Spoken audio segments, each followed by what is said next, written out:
Que a graça e a paz de Deus, nosso Pai, de nosso Senhor e Salvador Jesus Cristo, seja com todos. Vamos realizar agora o estudo de número 89, que tem como título As Leis Moral e Cerimonial. Então nós vamos ver a diferença entre essas duas leis na Palavra de Deus.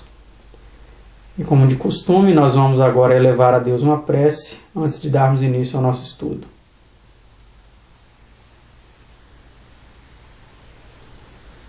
Pai Santo, Deus amado, Criador e mantenedor deste mundo, de tudo que nele há e de nossas vidas. Louvado seja o seu nome, em nome do seu Filho unigênito, nosso Senhor e Salvador Jesus. Te agradecemos por poder estudar a tua palavra, pedimos o teu perdão pelas nossas faltas, pedimos que abra nossa mente e nosso entendimento para compreendermos este estudo. Em nome do seu amado Filho Jesus, nós te suplicamos. Amém, Senhor.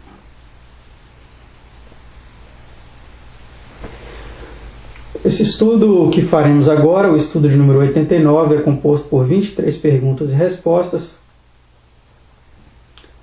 Como você viu, tem como título As Leis Moral e Cerimonial. E a primeira pergunta diz o seguinte: que título de distinção é dado à lei de Deus? Vamos ver a resposta. Todavia, se cumpridos conforme a Escritura, a lei real, amarás a teu próximo como a ti mesmo, bem fareis. Mas se fazeis acepção de pessoas, cometeis pecado e sois redarguidos pela lei como transgressores. Tiago 2, 8 e 9. Então nós vemos que essa lei é chamada de lei real, porque é a lei do Rei do Universo, né? Pergunta 2. Por que meio vem o conhecimento do pecado? A palavra de Deus diz: eu não conheci o pecado senão pela lei, porque eu não conheceria a concupiscência se a lei não dissesse não cobiçarás. Romanos 7, 7. A lei que diz não cobiçarás é a dos 10 mandamentos.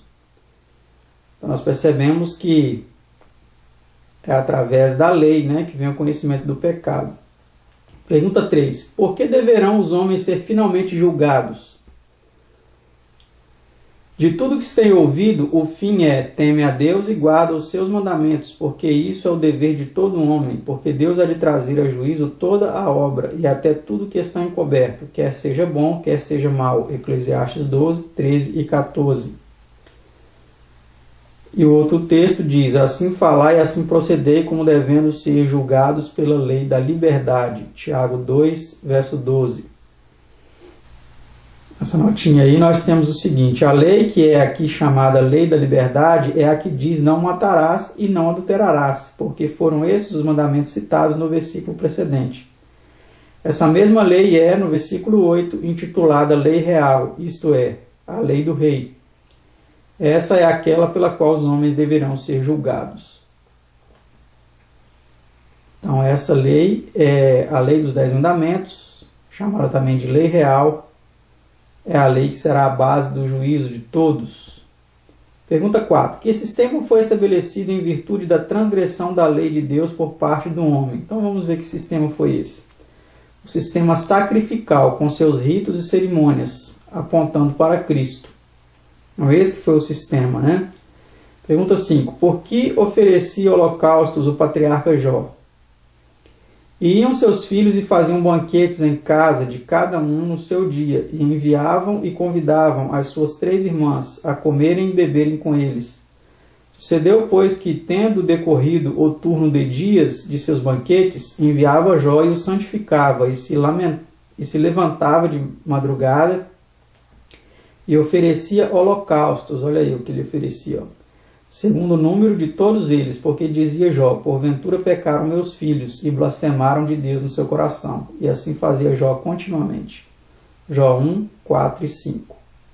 Então Jó fazia esses sacrifícios para assim fazer expiação pelos seus filhos, né? Pergunta 6. Desde que época remota já era conhecido esse sistema sacrificial? Pela fé, Abel ofereceu a Deus maior sacrifício do que Caim, pelo qual alcançou o testemunho de que era justo, dando Deus testemunho dos seus dons e por ela, depois de morto, ainda fala. Hebreus 11, verso 4. Veja Gênesis 4, 3 a 5 e 8, 20, que é onde mostram, né? Onde relatam ali o sacrifício que Abel fez. Então, desde o tempo de Abel, esses sacrifícios já eram realizados. Pergunta 7. Por quem foi proclamada a lei dos 10 mandamentos? Será que foi por Moisés? Vamos ver o que a Bíblia diz. Então o Senhor vos falou do meio do fogo, a voz das palavras ouvistes, porém além da voz não vistes figura alguma. Então vos anunciou ele o seu concerto, que vos prescreveu, os 10 mandamentos, e os escreveu em 2 tábuas de pedra, Deuteronômio 4, 12 e 13. Então foi o próprio Senhor, né, que proclamou esses mandamentos, não foi homem algum. Pergunta 8. Como foi a lei cerimonial transmitida a Israel? Vamos ver. E chamou o Senhor a Moisés, dizendo: Fala aos filhos de Israel e diz-lhes, quando algum de vós oferecer oferta, etc., né? Levítico 1, 1 e 2. Essa é a lei do holocausto, da oferta de manjares e da expiação do pecado, e da expiação da culpa, e da oferta das consagrações, e do sacrifício pacífico, que o Senhor ordenou a Moisés no Monte Sinai, no dia em que ordenou aos filhos de Israel que oferecessem as suas ofertas ao Senhor no deserto de Sinai. Levítico 7, 37 e 38. Então nós vemos aí que havia também uma lei, que era a lei dos holocaustos, né, das ofertas. Pergunta 9. Eram os 10 mandamentos por si mesmos uma lei distinta e completa? Estas palavras falou o Senhor a toda a vossa congregação no monte, do meio do fogo, da nuvem e da escuridão, com grande voz. E nada acrescentou, e as escreveu em 2 tábuas de pedra. E a mim mas deu, Deuteronômio 5, 22, deu a Moisés, né? Então disse o Senhor a Moisés: Sobe a mim no monte e fica lá, e dar-te-ei as tábuas de pedra, e a lei, e os mandamentos que tenho escrito, para os ensinar. Êxodo 24, verso 12. Então nós vemos aí que, além dos 10 mandamentos, existiam outras leis também que foram dadas ali naquele dia, né, para Moisés e para o povo. Pergunta 10. Era a lei cerimonial completa em si mesma? A lei dos mandamentos, que consistia em ordenanças. Efésios 2, verso 15. Ela tinha aí ordenanças, né? Pergunta 11. Em que escreveu Deus os 10 mandamentos? Então os anunciou ele o seu concerto, que os ordenou cumprir os 10 mandamentos, e os escreveu em 2 tábuas de pedra, Deuteronômio 4, verso 13. Olha que interessante, né? Então eles foram escritos em tábuas de pedra. Pergunta 12. Em que foram escritas as leis ou mandamentos referentes aos sacrifícios e holocaustos? Vamos ver agora a diferença. E puseram de parte os holocaustos para os darem aos filhos do povo, segundo as divisões das casas paternas, para o oferecerem ao Senhor, como está escrito no livro de Moisés, segundo Crônicas 35, verso 12. Então essas outras leis elas estavam escritas no livro, né, denominado aí o livro de Moisés. Pergunta 13. Onde foram postos os 10 mandamentos? E tomou o testemunho e pô-lo na arca, e pôs o propiciatório sobre a arca em cima. Êxodo 40, verso 20. Então os mandamentos eles estavam aí dentro da arca, né? Agora vamos ver a pergunta 14. Onde ordenou Moisés aos levitas que pusesse o livro da lei que ele escrevera? Deu ordem Moisés aos levitas que levavam a arca do concerto do Senhor, dizendo: Tomai este livro da lei e ponde-o ao lado da arca do concerto do Senhor vosso Deus. Deuteronômio 31, 25 e 26. Então nós percebemos aqui a distinção clara, né, entre a lei dos 10 mandamentos e a lei dos sacrifícios. Uma foi escrita em tábuas de pedra, a outra foi escrita em um livro. Uma foi colocada dentro da Arca da Aliança, a outra foi colocada ao lado da Arca da Aliança. Pergunta 15. Qual é a natureza da lei moral? A lei do Senhor é perfeita e refrigera a alma. Salmo 19, verso 7. Outras traduções dizem: restaura a alma. Porque bem sabemos que a lei é espiritual, Romanos 7, 14. O apóstolo Paulo declara aí, né? Nós percebemos que essa é a natureza da lei moral. Ela é perfeita. Pergunta 16. Poderiam as ofertas ordenadas pela lei cerimonial satisfazer ou tornar perfeita a consciência do crente? Vamos ver a resposta. Que é uma alegoria para o tempo presente, em que se oferecem dons e sacrifícios que, quanto à consciência, não podem aperfeiçoar aquele que faz o serviço. Hebreus 9, verso 9. Então, a lei do sacrifício ela não pode aperfeiçoar aquele que faz o serviço, né? Pergunta 17. Até que tempo impunha a lei cerimonial que se realizasse o serviço no santuário terrestre? Vamos ver até quando. Consistindo somente em comidas e bebidas e várias abluções e justificações da carne impostas até o tempo da correção. Hebreus 9, verso 10. Então ela teve uma limitação, um tempo de limitação, né? Pergunta 18. Quando foi esse tempo da correção? Vamos ver o que a Bíblia diz. Mas vindo Cristo, o sumo sacerdote dos bens futuros, por um maior e mais perfeito tabernáculo, não feito por mãos, isto é, não desta criação, nem por sangue de bodes e bezerros, mas por seu próprio sangue, entrou uma vez no santuário, havendo efetuado uma eterna redenção. Hebreus 9, 11 e 12. Então, quando Cristo veio, essa lei teve aí o seu fim, né? Pergunta 19. Que efeito produziu na lei cerimonial a morte de Cristo? Vejamos. Havendo arriscado a cédula que era contra nós nas suas ordenanças, a qual de alguma maneira nos era contrária, e atirou do meio de nós, cravando-a na cruz. Colossenses 2,14.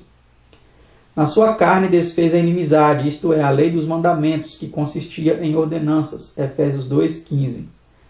Então é aqui que está realmente um enigma muito grande nas Escrituras. Muitas pessoas usam esses dois textos aqui para dizer que a lei dos 10 mandamentos ela foi abolida.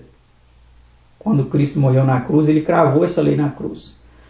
Mas é impossível que Deus tenha feito isso, porque como ele anularia a lei que diz não matarás, não adulterarás, não furtarás, não dirás falso testemunho? Percebemos que esses mandamentos eles são eternos, incluindo também o do sábado, que é o 4º mandamento dessa lei. Então a lei que ela foi cravada na cruz, como nós temos visto até aqui neste estudo, foi a lei dos sacrifícios, dos holocaustos. Pergunta 20. Por que foi abrogada a lei cerimonial? Porque o precedente mandamento é abrogado por causa da sua fraqueza e inutilidade, pois a lei nenhuma coisa aperfeiçoou. Dessa sorte é introduzida uma melhor esperança pela qual chegamos a Deus. Hebreus 7, 18 e 19. Essa é a razão que a Bíblia apresenta, né? Pergunta 21. Que miraculoso acontecimento ocorreu por ocasião da morte de Cristo, significando que acabara para sempre o sistema sacrificial? Vamos ver que miraculoso acontecimento foi esse. E Jesus, clamando outra vez com grande voz, rendeu o Espírito, e eis que o véu do templo se rasgou em dois, de alto a baixo, e tremeu a terra e fenderam-se as pedras. Mateus 27, 50 e 51. Então vemos aqui claramente que aquele sistema de sacrifícios, tipificado ali no templo judaico, quando aquele véu ele se rasgou, ninguém podia ver o que estava ali além daquele véu, né? Quando aquele véu se rasgou, então aquilo foi um símbolo da cessação, do fim daquele sistema. Penúltima pergunta, pergunta 22. Em que palavras profetizara isto o profeta Daniel? Vamos ver o que o profeta Daniel profetizou. E ele firmará um concerto com muitos por 1 semana, e na metade da semana fará cessar o sacrifício e a oferta de manjares. Daniel 9, 27, primeira parte. Isso aqui é interpretado por muitos como se aplicando ao anticristo, que ele firmará um concerto por muitos por 1 semana, e na metade da semana fará cessar o sacrifício, etc. Mas isso aqui não se aplica ao anticristo, se aplica ao próprio Cristo, né? Na última semana aí, que muitos interpretam agora como se aplicando ao tempo do fim, um período de 7 anos, não, aquilo já se cumpriu. Na metade da semana aí, da última semana, dessa última semana profética, Cristo morreu e fez cessar todos os sacrifícios aí com a sua morte na cruz. Tá certo? E última pergunta, pergunta 23, por quanto tempo perdurará a lei moral? Então, como vimos que aquela lei ela teve um fim na morte de Cristo, vamos ver a lei moral agora, se ela terá um fim. Acerca dos teus testemunhos, soube desde a antiguidade que tu os fundaste para sempre. Salmo 119, verso 152. Percebemos aqui, então, meus amados, que a lei moral, a lei real, ela é eterna. Ela foi fundada para sempre, tá certo? Então aí coloquei uma imagem do livro aí para nós analisarmos, da página 391, que fala sobre o contraste entre as duas leis, né? Então nós temos a lei moral, que é chamada de lei real, em Tiago 2,8, e a lei cerimonial, que é chamada a lei que consiste em ordenanças, Efésios 2,15. A moral ela foi proferida por Deus, conforme fala em Deuteronômio 4, 12 e 13.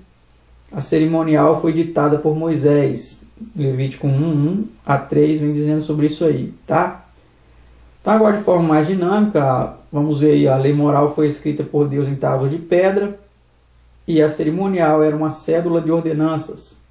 A moral foi escrita pelo dedo de Deus, a cerimonial foi escrita por Moisés num livro. A moral foi posta na arca, a cerimonial foi posta ao lado da arca. A moral é perfeita e a cerimonial nenhuma coisa aperfeiçoou. A moral deverá permanecer firme para todo sempre. A cerimonial foi cravada na cruz. A moral não foi destruída por Cristo, a cerimonial foi abrogada por Cristo. A moral devia ser engrandecida por Cristo, a cerimonial foi tirada por Cristo. E por último, a moral comunica conhecimento do pecado e a cerimonial foi instituída em consequência do pecado. Tá certo, meus amados? Então essa aí é a diferença entre a lei moral e a lei cerimonial. Portanto, vemos que a moral continua ainda em vigor, a cerimonial não, porque não é mais necessário sacrifícios, porque o nosso sacrifício já foi feito por Cristo. Mas a moral continua sendo vigente e cada um de nós seremos julgados por ela. Espero que vocês tenham entendido o estudo de hoje. Que Deus os abençoe e até o nosso próximo estudo, onde continuaremos analisando esse tema da lei moral e cerimonial, os dois concertos. Que Deus abençoe a todos e até o próximo estudo, se Deus quiser.